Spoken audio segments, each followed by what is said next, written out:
Hi everybody. So today's video is about eStim. I talk a lot about eStim, and rightfully so. It's been a huge factor in my recovery, and I have videos on how to set it up, what you need to look for, common pad placements, but I don't have a video that talks about the benefits to eStim for stroke recovery. So that's what we're going to talk about today, and we're going to talk about what each setting is and what you might want your settings to be for specific goals like increased strength or increased endurance. Before we get into all that, I want to introduce myself for those of you that don't know me. My name is Michelle. I'm a personal trainer, but first I was a stroke survivor.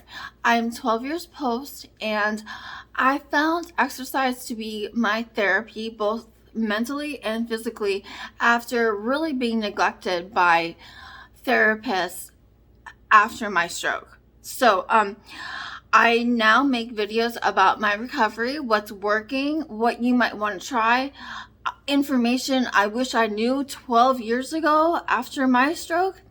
And I share all of this because I want your recovery to be easier than mine is. So let's get into today's video. Before we get into the settings, let's talk really quickly about what we want in the machine. We're looking for an NMES, which is a neuromuscular electrical stimulation machine. Now, I've got this one, super simple, not expensive. It was $50. It's by Belego. I'll also link to this below in the description. I got it off Amazon. There's a lot of options on Amazon. Just make sure you find the one that says NMES. And so what that machine is specifically doing is it's talking to the motor nerves in where we are putting those pads on the arm, legs, whatever you're contracting. But so that those electrical impulses are sending motor nerves or a signal to the brain that says it wants to contract those areas of the body. So those motor nerves are responding by making the contraction happen, and this has a lot of benefits for stroke recovery. And the first most obvious one is increased muscle strength. Whether the machine is doing the work for you 100%, or if you are acting with the machine and doing active contractions, both are increasing your muscle strength. So this is going to prevent atrophy. It's also going to reverse atrophy because you will get that muscle strength. And so short term, we're getting that muscle contraction. We're getting increased blood flow to the area. And long term, it helps us regain that motor control. It's increasing the neuroplasticity happening in our brain, which is making a structural change. It's actually, the brain will actually adapt to make that contraction, that movement that we're trying to make happen. It will allow the brain to rewire and make that function happen by using different areas of the brain. And so with the electrical stimulation, it can help improve the amount of function that we get back. So with those benefits said, I just want to say one caveat. Now, this is not a set it and forget it, and all of a sudden my hand's going to work again and I'll be able to grab drinks and do everything, tie my shoe with two hands. So this isn't just something that's magically gonna make that movement happen without work. This requires consistent effort. It requires consistent work on our part. And if you see movement happen that you didn't have before, go with it. Work with that. If you need to move the pads to make that movement easier for you to actively work with, then do it. But if you see movement happen, go with it, guys. Go with that movement that you're starting to see and work on it more. Really lean into that. Okay, so now that we know we're going to put the work in, let's figure out the different settings that we can choose from. So the first one starts with the type of cycle that we're going to use. Now there's really two options. There's more, but it boils down to two. There's a constant And then there's a synchronous, which is an alternating up and down work rest cycle. Now that is the one that most people that I know use. That's what I use personally. If you do want to know how I set my machine up, I'll link to a video right here and also in the description. It's my personal settings, and it's what I still use to this day, even though that video is a year or two old. So the next setting that we need to look at is the duty cycle, and this is basically your work period. So duty work. So yeah. Now this is if you're just starting off, you want your work cycle to be less than your rest cycle. And this is because muscles are going to fatigue, especially if you're working with the hand. These are small muscles, guys, and they tire out quickly. If you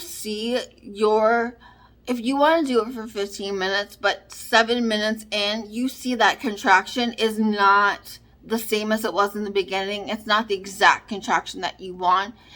Consider stopping at that point, because we don't want to reinforce bad behavior. We want to reinforce proper form, proper alignment, and if that contraction is not within those two realms, stop.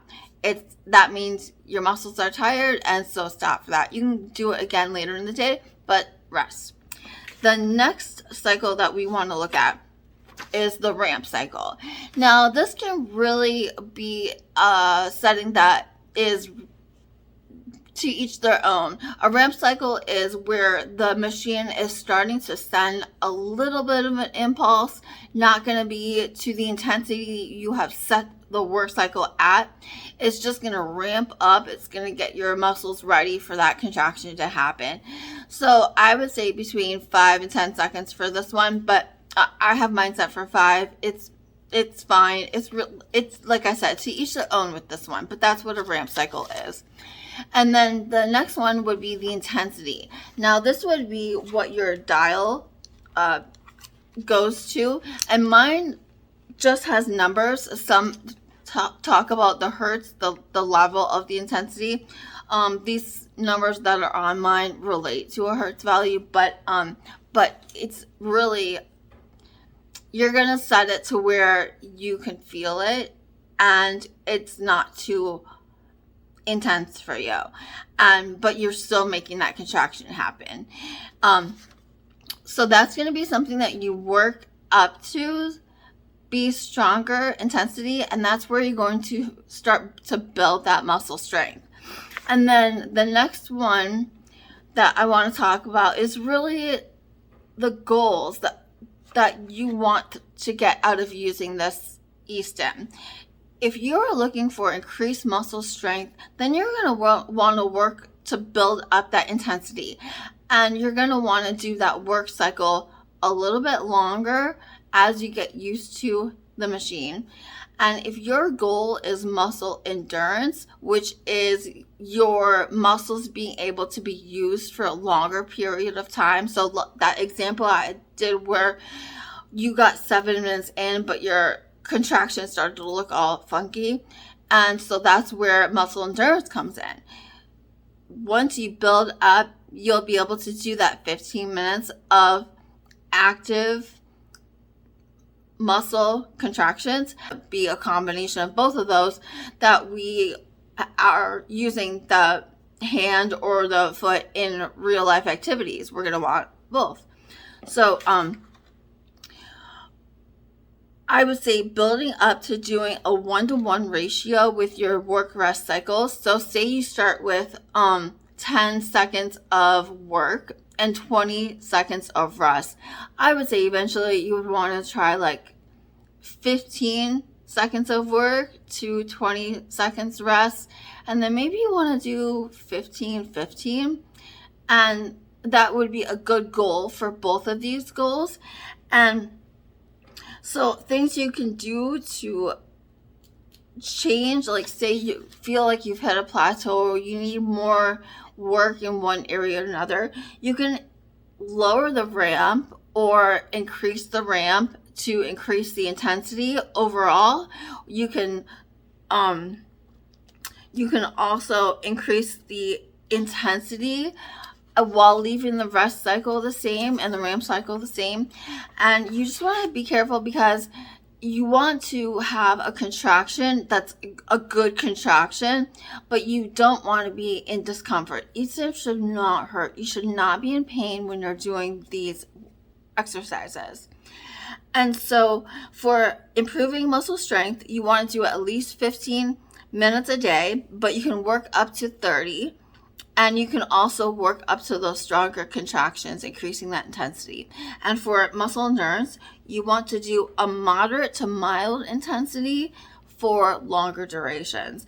And a good goal would be to work up to that 30 minutes to possibly an hour, especially if you're working those bigger muscles. And that's per day, not necessarily in one session. But so that would be for increasing your muscle endurance. And like I said, you probably want a combination of both of these, and it's going to take some playing around with the machine. And that's why it's great to have it at home, not just at your therapy sessions with an OT or a PT. It's something you can do at home, get homework from then, go to some of my videos, and you can do all this at home and increase your muscle strength and reduce that atrophy that you might be seeing with the eStim. So are you curious about what my exact settings are? You can check out this video here, and I have other videos about common pad placements, and I'll link to all of those down in the description below. But thanks for tuning into this video, and I'll see you guys in the next one. Bye.